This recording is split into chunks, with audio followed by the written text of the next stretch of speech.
إن الحمد لله نحمده ونستعينه ونستغفره ونؤمن به ونتوكل عليه ونعوذ بالله من شرور أنفسنا ومن سيئات أعمالنا من يهده الله فلا مضل له ومن يضلله فلا هادي له أشهد أن لا إله إلا الله وحده لا شريك له وأشهد أن سيدنا محمدا عبده ورسوله أما بعد فقد قال الله تعالى في قرآنه الكريم أعوذ بالله من الشيطان الرجيم بسم الله الرحمن الرحيم تبارك الذي بيده الملك وهو على كل شيء قدير الذي خلق الموت والحياة ليبلوكم أيكم أحسن عملا وهو العزيز الغفور. وقال النبي عليه الصلاة والسلام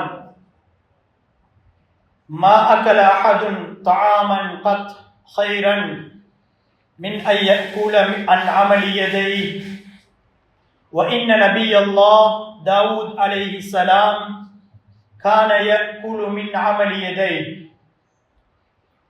صدق رسول الله صلى الله عليه وسلم.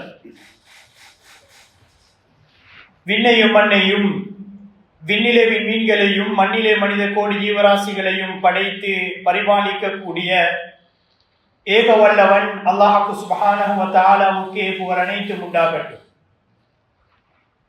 அவன் தனித்தவன், இணை துணை அற்றவன், அவனுக்கு நிகராக இந்த உலகத்திலே வணங்கப்படுவதற்கு தகுதியானவன் வேறு யாரும் கிடையாது என்று சாட்சி கூறியவனாக சலாத் என்னும் கருணையும் சலாம் என்னும் ஈடேற்றமும் எம் உயிரிலும் மேலான முஹம்மதே முஸ்தபா அஹ்மதே கரீம் தாஜுல் மதீனா முஹம்மது ஸல்லல்லாஹு அலைஹி வஸல்லம் அன்னவர்களின் மீதும் அவர்களது வாழ்க்கை வழிமுறைகளை எடுத்து நடந்த உத்தம சஹாபாக்கள், தாபிஊன்கள், தபஅ தாபிஈன்கள், சாலிஹூன்கள், நல்லடியார்கள் அனைவர் மீதும் என்றென்றும் உண்டாவதாக.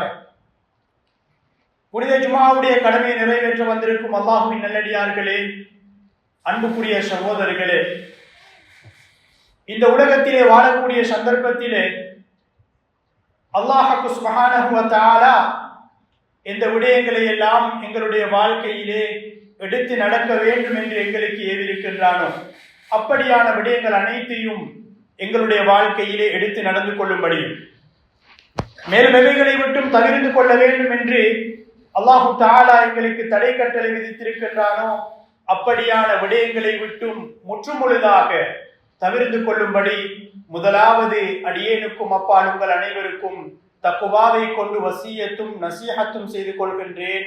அல்ஹம்துலில்லாஹ்.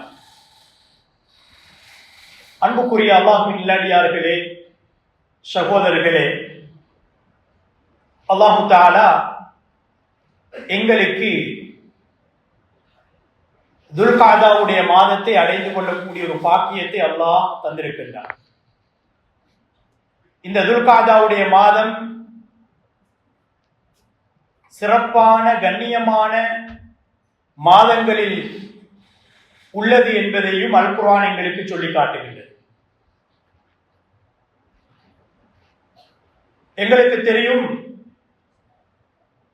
இஸ்லாமிய மாதங்கள் என்று சொல்லப்படக்கூடிய அந்த 12 மாதங்களில் அல்லாஹு தஆலாவிடத்திலே சங்கைப்படுத்தப்பட்ட மாதம் என்று அல் குர்ஆனிலே அல்லாஹ் 4 மாதங்களை குறிப்பிடுகின்றார். மின்ஹா அர்பஅத்துன் ஹுரும், 4 மாதங்கள் சங்கைப்படுத்தப்பட்ட மாதம். அந்த மாதத்திலே நீங்கள் ஒருவர் மற்றவருக்கோ நீங்கள் உங்களுக்கோ அநியாயம் செய்து கொள்ள வேண்டாம் என்று அல் குர்ஆனிலே அல்லாஹ் தஆலா சொல்லி காட்டுகின்றார். அந்த வகையிலே நாம் இருக்கக்கூடிய இந்த மாதம் துல்காதா, இந்த மாதம் சங்கைப்படுத்தப்பட்ட ஒரு மாதம். இந்த மாதத்திலே யுத்தம் செய்வதையோ பிறருக்கு அநியாயம் செய்வதையோ குறிப்பிட்டு சொல்லப்பட்ட மாதமாக இருந்து கொண்டிருக்கிறது.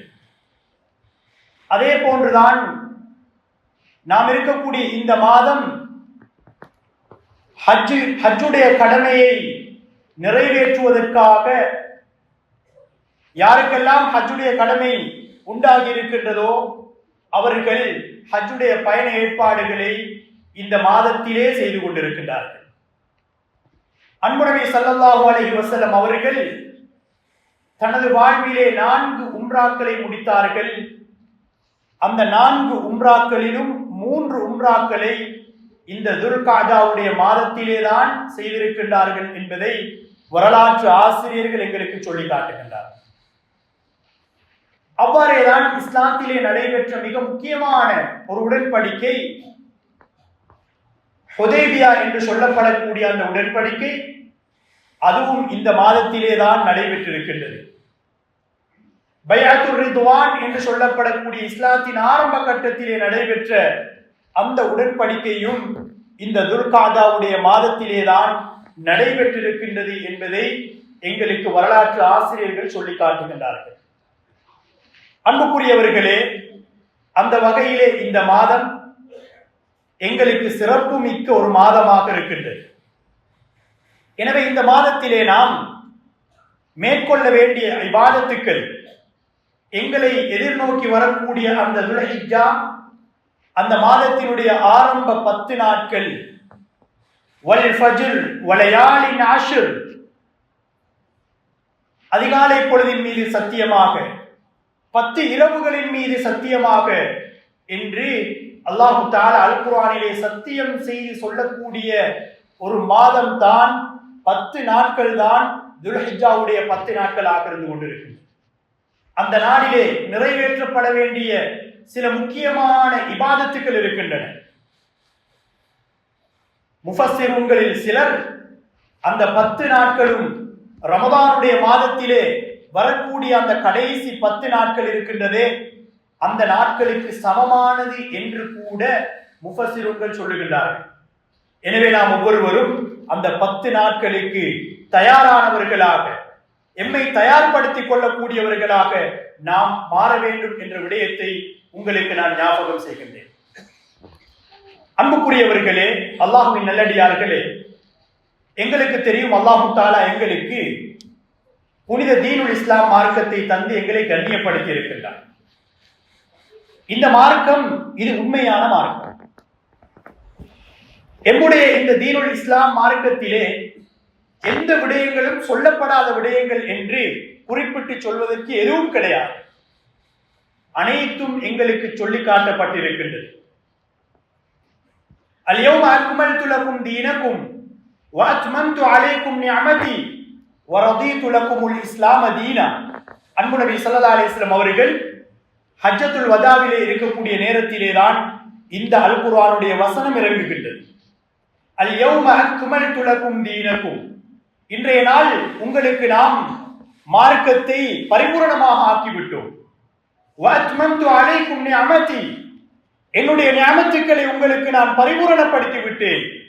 வ ரதீது லகுமுல் இஸ்லாம தீனா, உங்களுக்கு நான் தீனுல் இஸ்லாத்தை பொருந்திக் கொண்ட மார்க்கமாக என்னிடத்திலே ஆக்கி வைத்திருக்கின்றேன் என்று அல்லாஹ் தஆலா அல் குர்ஆனுடைய வசனத்தை இறக்கி காட்டுகின்றார். அப்படி என்றால் அன்புக்குரியவர்களே, எங்களுடைய மார்க்கத்திலே சொல்லப்படாத எந்த விடயங்களும் இல்லை. நாம் செய்யக்கூடிய தொழில் முயற்சியாக இருக்கலாம், எங்களுடைய இஸ்லாத்திலே அனைத்து காரியங்களும், எங்களுடைய அன்றாட நடவடிக்கைகளிலே இருக்கக்கூடிய எல்லா விடயங்களும் அது மார்க்கத்திலே சொல்லப்பட்டிருக்கின்றது. புதிதாக நாம் செய்யக்கூடிய, உதாரணமாக ஆன்லைனிலே வரக்கூடிய ஒரு பிசினஸை பற்றி நாம் பேசுகின்றோம் என்றால் அதுவும் மார்க்கத்திலே எங்களுக்கு மிக தெளிவாக சொல்லப்பட்டிருக்கின்றது. தற்காலத்திலே அதிகமான வாலிபர்கள் அந்த ஆன்லைன் பிசினஸ் என்று சொல்லப்படக்கூடிய அந்த வலையிலே மாட்டிக்கொள்கின்றார்கள். இதனால் அதிலே விளக்கம் இல்லாத காரணத்தினால். அதையும் இஸ்லாம் எங்களுக்கு விட்டு வைக்கவில்லை, அழகாக சொல்லி காட்டியிருக்கின்றது. அன்புக்குரியவர்களே, எங்களுக்கு தெரியும் இன்றைய நாள் உலகளவிலே தொழிலாளர் தினம் என்று கொண்டாடப்படக்கூடிய அல்லது தொழிலாளர்களுடைய உரிமைகளை பேசக்கூடிய கேட்கக்கூடிய ஒரு நாளாக இந்த நாளை உலகமே பிரகடனப்படுத்தி இருக்கின்றது.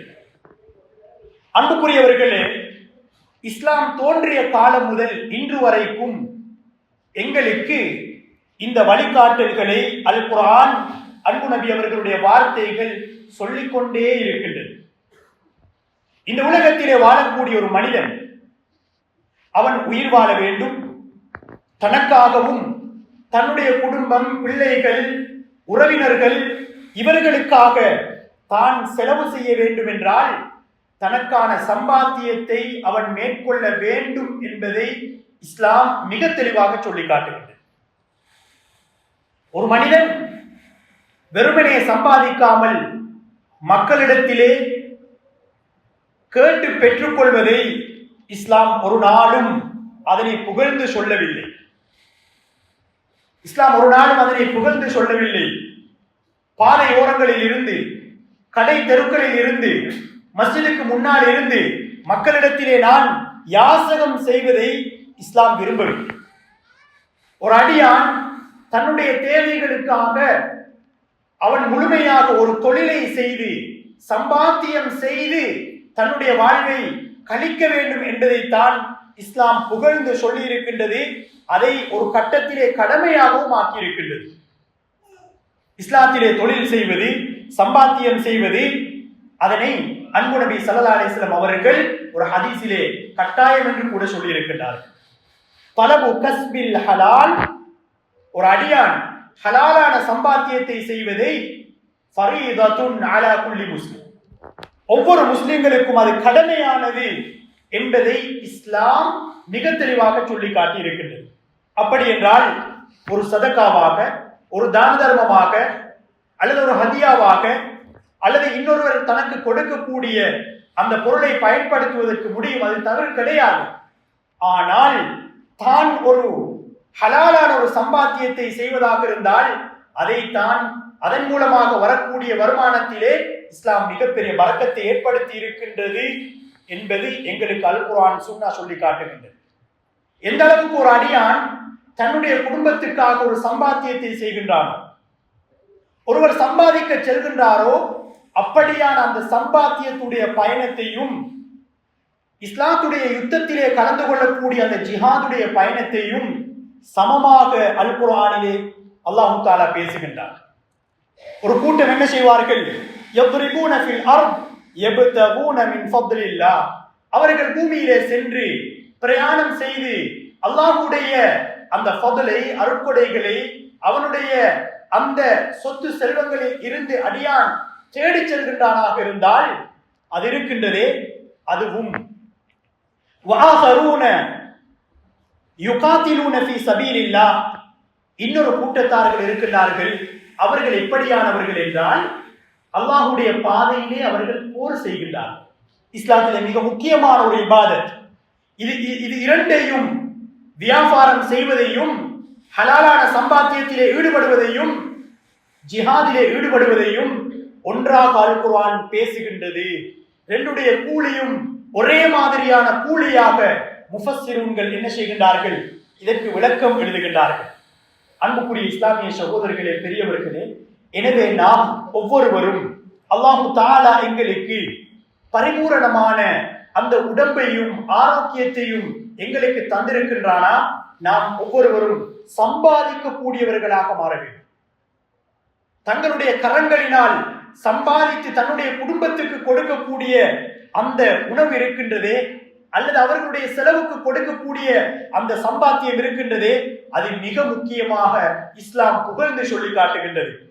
உமர் இப்னு ஹத்தாப் ரலியல்லாஹு தஆலா அன்ஹு அவர்கள் ஒரு சந்தர்ப்பத்திலே அவர்கள் சொல்லி காட்டுகின்றார்கள், நான் எனக்கு மவுத் வரும் என்றால் அந்த மௌத்தை நான் எதிர்பார்ப்பது, நான் குடும்பத்துக்காக ஒரு வியாபாரத்திலே சென்றிருப்பேனே, அப்படியான நேரத்திலே எனக்கு மௌத் வருவதை நான் விரும்புகின்றேன்.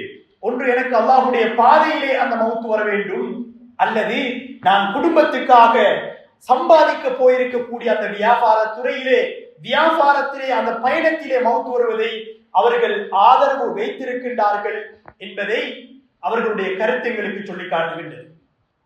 அன்புக்குரிய இஸ்லாமிய சகோதரர்களே, பெரியவர்களே, அல்லாஹு தஆலா எப்போதுமே முஃமின்களில் யாரை விரும்புகின்றான் என்றால் யாசகம் கேட்டு திரிபவர்களை அல்ல. அல் முஃமினுல் கவியு அஹப்பு இலல்லாஹ் மினல் முஃமினித் தஈஃப். ஒரு பலவீனமான ஒரு முஃமினை விட அல்லாஹு தஆலா விடத்திலே பலமான ஒரு சக்தி வாய்ந்த ஒரு முஃமின், கம்பீரமான ஒரு முஃமின் அல்லாஹு தஆலா விடத்திலே சிறப்புக்குரியவன் என்பதை அன்பு நபி ஸல்லல்லாஹு அலைஹி வஸல்லம் அவர்கள் எங்களுக்கு சொல்லி காட்டுகின்றார்கள். இப்படித்தான் எங்களுடைய நபிமார்கள் இருந்து வந்திருக்கின்றார்கள். நபி ஆதம் அலைஹிஸ்ஸலாத்து வஸ்ஸலாம் அவர்களுக்கு அல்லாஹு தஆலா அந்த வஹயை அறிவிக்கக்கூடிய நேரத்திலே முதலாவது அவர்களுக்கு இபாதத் செய்யுங்கள் என்ற அந்த அல் குர்ஆன் வசனம் இறக்கப்படவில்லை. அவர்களுக்கு இறக்கப்படக்கூடிய அல் குர்ஆனுடைய வசனம், அவர்கள் செய்த தொழில் என்னவென்றால் விவசாயம் அவர்கள் செய்தார்கள். நபி ஆதம் அலைஹிஸ்ஸலாத்து வஸ்ஸலாம் அவர்கள் விவசாயம் செய்தார்கள். விவசாயத்தை பற்றிய அல் குர்ஆனுடைய வசனம் அல்லது விவசாயத்தை பற்றிய வஹை அவர்களுக்கு இறங்குகின்றது என்பதை அல் குர்ஆன் எங்களுக்கு சொல்லி காட்டுகின்றது. நபி தாவூத் அலைஹிஸ்ஸலாத்து வஸ்ஸலாம் அவர்கள் உலகத்திலே வாழக்கூடிய நேரத்திலே நபியாக இருந்தார்கள், ஹலீஃபாவாக இருந்தார்கள். அதே போன்றுதான் அவர்கள் ஒரு அரசராகவும் இருந்திருக்கின்றார்கள். ஒரு நபியாக இருக்கக்கூடிய நேரத்திலே அவர் சம்பாதிக்க வேண்டிய அவசியம் கிடையாது. ஏன்? அனைவரும் அவர்களுக்கு கொண்டு போய் கொடுப்பார்கள். எதை கேட்டாலும் அந்த மக்கள் அவர்களுக்கு உதவி செய்வார்கள். ஆனால் வெறுமனே அவர்கள் நபியாக, ஹலீஃபாவாக, ஒரு அரசராக இருந்து சம்பாத்தியத்தை விட்டும் அவர்கள் தூரமாக இருக்கவில்லை. சதகாக்களாலோ ஹதியாக்களாலோ தான தர்மங்களாலோ அவர்கள் உயிர் வாழவில்லை. அல் குர்ஆன் சொல்லி காட்டுகின்றது, அவர்கள் எப்படியானவர்கள் என்றால் அவர்களுக்கு அல்லாஹு தஆலா வஅலன்னா லஹுல் ஹதீத், அவர்களுக்கு நாங்கள் இரும்பை வசப்படுத்தி கொடுத்தோம். அவர்கள்தான் யுத்த களத்திலே தங்களுடைய பாதுகாப்புக்காக அணியக்கூடிய அந்த கவசங்களை முதலாவதாக இந்த உலகத்திலே அறிமுகம் செய்தவர்கள் நபி தாவூத் அலைஹிஸ்ஸலாத்து வஸ்ஸலாம் அவர்கள்தான். அவர்களுடைய கரங்களால் அந்த கவசங்களை, அவர்கள் இரும்பு கவசங்களை செய்து அவர்களுடைய சம்பாத்தியத்தை செய்திருக்கிறார்கள் என்பதை அல் குர்ஆன் எங்களுக்கு சொல்லி காட்டுகின்றது. அன்புக்குரிய இஸ்லாமிய சகோதரர்களே, பெரியவர்கள், அது மாத்திரம் அல்ல, எல்லா நபிமார்களும் தொழில் செய்திருக்கின்றார்கள், வியாபாரத்திலே ஈடுபட்டிருக்கின்றார்கள். சில நபிமார்கள் அவர்களுடைய சம்பாத்தியம் ஆடுகளை மேய்த்து அதற்கு கூலி வாங்கக்கூடியவர்களாக இருந்திருக்கின்றார்கள். நபி இத்ரீஸ் அலைஹிஸ்ஸலாத்து வஸ்ஸலாம் அவர்கள் இந்த உலகத்துக்கு தையலை அவர்கள் அறிமுகம் செய்து ஒரு டைலராக அவர்களுடைய சம்பாத்தியத்தை அவர்கள் மேற்கொண்டிருக்கிறார்கள். அன்பு நபி முஹம்மது ஸல்லல்லாஹு அலைஹி வஸல்லம் அவர்கள் கூட சில போது ஆடுகளை மேய்த்து அதற்கு சம்பாத்தியம் எடுக்கக்கூடியவர்களாக, கூலி எடுக்கக்கூடியவர்களாக இருந்திருக்கிறார்கள். நபி மூசா அலைஹிஸ்ஸலாத்து வஸ்ஸலாம் அவர்கள் 8 ஆண்டுகளுக்கு மேலாக அந்த ஆடுகளை மேய்த்து சம்பாதிக்கக்கூடியவர்களாக இருந்திருக்கின்றார்கள் என்பதை எங்களுக்கு வரலாறு சொல்லி காட்டுகின்றது. அப்படி என்றால் ஒரு முஸ்லிமாக இருக்கக்கூடியவர் எப்போதும் எங்களுடைய உடம்பிலே அந்த பலமும் ஆரோக்கியமும் இருக்கின்றது என்றால் பிறரிடத்திலே நாம் யாசிரம் கேட்பதல்ல, நாம் கொடுக்கக்கூடியவர்களாக, நாம் எப்போதும் சம்பாதித்து அந்த வியாபாரத்திலே ஈடுபடக்கூடியவர்களாக இருக்க வேண்டும். சஹாபாக்கள் எப்படி இருந்தார்கள்? மக்காவிலே இருந்து அவர்கள் மதீனாவுக்கு ஹிஜ்ரத் போகக்கூடிய நேரத்திலே அவர்களுடைய கரங்களிலே எந்த ஒன்றும் கிடையாது. கோடிக்கணக்கான சம்பாத்தியங்கள் சம்பாதித்தார்கள். அனைத்தையும் என்ன செய்தார்கள்? மக்காவிலே விட்டு விட்டு சென்றார்கள். அவர்களுக்கான நிபந்தனை எந்த ஒன்றையும் எடுத்துக்கொண்டு செல்லக்கூடாது, அனைத்தையும் மக்காவிலே வைத்து விட்டுத்தான் சென்றார்கள். அங்கு போனதன் பின்னால் அன்பு நபி அவர்கள் அந்த சஹாபாக்களுக்கு மத்தியிலே சகோதரத்துவத்தை உண்டாக்கினார்கள். அன்சாரிகள், மதீனா வாசிகள், முஹாஜிர்களுக்கு, மக்காவிலிருந்து வந்தவர்களுக்கு உதவி செய்ய வேண்டும் என்று கேட்டுக்கொண்டார்கள். இந்த நேரத்திலே அப்துல் ரஹ்மான் இப்னு அவுஃப் ரலியல்லாஹு தஆலா அவர்களுக்கு அப்துல் ரஹ்மான் இப்னு அவுஃப் ரலியல்லாஹு அவர்களிடத்தில் வந்து கேட்கின்றார்கள் சில சஹாபாக்கள், நண்பரே, தோழரே, எனக்கு 2 கடைகள் இருக்கின்றன. அதில் ஒரு கடை உங்களுக்கு நான் தருகின்றேன். எனக்கு 2 மனைவிமார்கள் இருக்கின்றார்கள். அதில் ஒரு மனைவியை நான் தலாக் சொல்லி உங்களுக்கு நான் அவர்களை விட்டுக் கொடுக்கின்றேன் என்று சொன்ன நேரத்திலே அப்துல் ரஹ்மான் இப்னு அவுஃப் ரலியல்லாஹு அவர்கள் என்ன சொன்னார்கள் தெரியுமா? துல்லனி அல சூக், எனக்கு நீங்கள் பஜாரை மாத்திரம் காட்டுங்கள் என்று அப்துல் ரஹ்மான் இப்னு அவுஃப் ரலியல்லாஹு அவர்கள் கேட்டுக்கொள்கின்றார்கள். எனக்கு உங்களுடைய கடை சும்மா வேண்டாம், எனக்கு உங்களுடைய மனைவி வேண்டாம். துல்லனி அல சூக், எனக்கு பஜாரை காட்டுங்கள், நான் வியாபாரத்தை நான் செய்கின்றேன் என்றுதான் அந்த எங்களுடைய முன்னோர்கள் சஹாபாக்கள் இருந்திருக்கின்றார்கள். அன்புக்குரிய இஸ்லாமிய சகோதரர்களே, பெரியவர்களே, எனவே அல்லாஹு தஆலா ஒரு அடியான் பகல் பொழுதிலே சம்பாத்தியத்திலே ஈடுபட்டு இரவிலே அவன் களைத்து தூங்குவானாக இருந்தால் ஒரு சில ஹதீஸ்கள் எங்களுக்கு சொல்லி காட்டுகின்றது, அந்த களைப்பின் மூலமாக சம்பாத்தியத்தால் ஏற்பட்ட அந்த களைப்புக்காக அல்லாஹு தஆலா அந்த அடியானுக்கு பாவங்களை மன்னிக்கின்றான் என்பதையும் அன்பு நபி ஸல்லல்லாஹு அலைஹி வஸல்லம் அவர்கள் எங்களுக்கு சொல்லி காட்டியிருக்கிறார்கள். தலபு கஸ்பில் ஹலால், அந்த ஹலாலான சம்பாத்தியை நாம் தேடுவது, ஒரு வியாபாரியாக இந்த உலகத்திலே நான் வாழ்ந்துவிட்டு செல்வது, உண்மையான ஒரு வியாபாரியாக இந்த உலகத்திலே நான் மக்களை ஏமாற்றாமல் அந்த வியாபாரத்திலே நான் ஈடுபடுவேனாக இருந்தால் இந்த உலகத்திலே மாத்திரம் அல்ல, நாளை கியாமத்துடைய நாளிலும் அத்தாஜிரு சதுகுல் அமீன், உண்மையான வியாபாரி, உலகத்திலே யார் உண்மை சொல்லி மக்களை ஏமாற்றாமல் யார் வியாபாரத்திலே ஈடுபட்டார்களோ அவர்கள் யாரோடு நாளை கியாமத்தினால் இருப்பார்கள் என்றால் மஅன் நபியீன வஸ்ஸித்தீகீன வஷ்ஷுஹதாஇ வஸ்ஸாலிஹீன், அவர்கள் யாரோடு இருப்பார்கள் என்றால் உண்மையாளர்கள், நபிமார்கள், ரசூல்மார்கள், நல்லடியார்களோடு தான் நாளைய கியாமத்துடைய நாளையிலே இருப்பார்கள் என்பதை அன்பு நபி ஸல்லல்லாஹு அலைஹி வஸல்லம் அவர்கள் எங்களுக்கு சொல்லி காட்டியிருக்கிறார்கள். எங்களிலே அதிகமானவர்கள் நாம் வியாபாரம் செய்யும். அல்லாஹ் தஆலா எங்களுடைய வியாபாரங்களிலே பரக்கத்துக்களை ஏற்படுத்துவார்.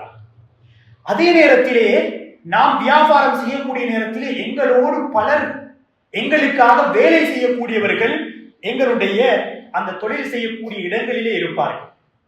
நான் ஒரு முதலாளி என்றால் என்னுடைய கடையிலே வேலை செய்யக்கூடிய தொழிலாளிகள் இருப்பார்கள், என்னுடைய ஆபீஸிலே ஒர்க் பண்ணக்கூடியவர்கள் இருப்பார்கள், என்னுடைய ஃபேக்டரியிலே ஒர்க் பண்ணக்கூடியவர்கள் இருப்பார்கள். இஸ்லாம் எல்லோருடைய உரிமையையும் பாதுகாத்திருக்கின்றது.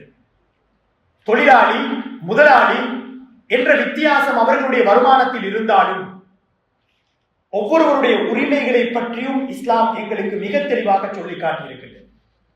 அவர்களோடு நாம் எவ்வாறு நடந்து கொள்கின்றோம், அவர்களுக்கு நாம் எப்படியான வேலைகளை கொடுத்து அவர்களிடம் வேலை வாங்குகின்றோம், அந்த வேலைக்குரிய கூலிகளை நாம் எப்படி கொடுக்க வேண்டும் என்பதையும் இஸ்லாம் எங்களுக்கு மிக தெளிவாக சொல்லி காட்டுகிறது. அளவுக்கு அதிகமான வேலைகளை கொடுத்து அவர்களை சிரமப்படுத்துவதை இஸ்லாம் அனுமதிக்கவில்லை.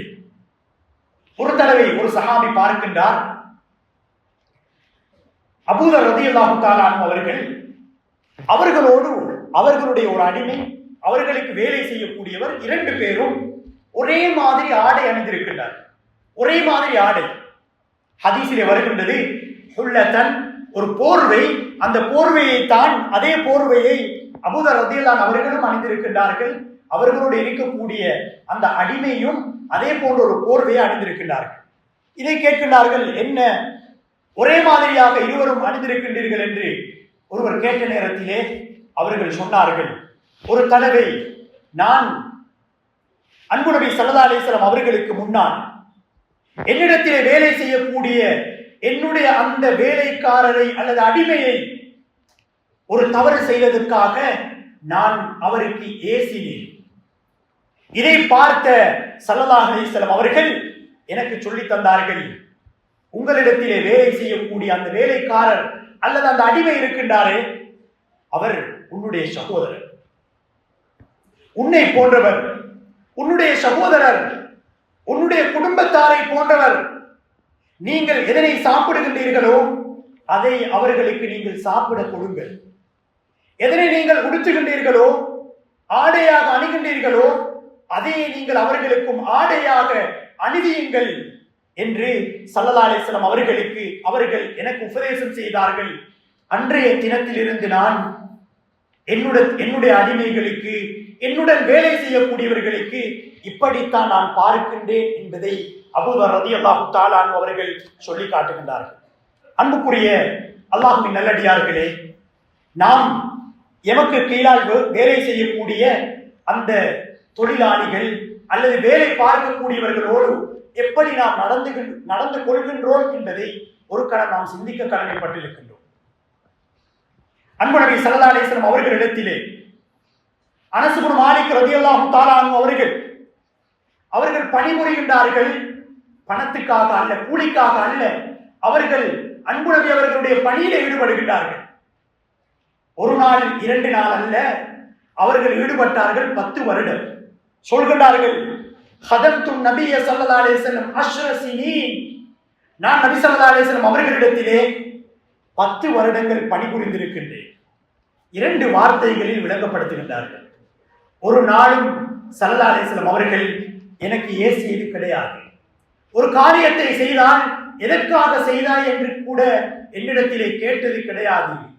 ஒரு காரியத்தை நான் செய்யாமல் விட்டால் எதற்காக செய்யாமல் விட்டாய் என்று கூட என்னிடத்தில் அவர்கள் கேட்க மாட்டார்கள் என்றால், அன்பு நபி அவர்கள் அனஸ் இப்னு மாலிக் ரலியல்லாஹு அவர்களோடு எப்படி நடந்திருப்பார்கள் என்பதை ஒரு கணம் நாம் சிந்திக்க கடமைப்பட்டிருக்கின்றோம்.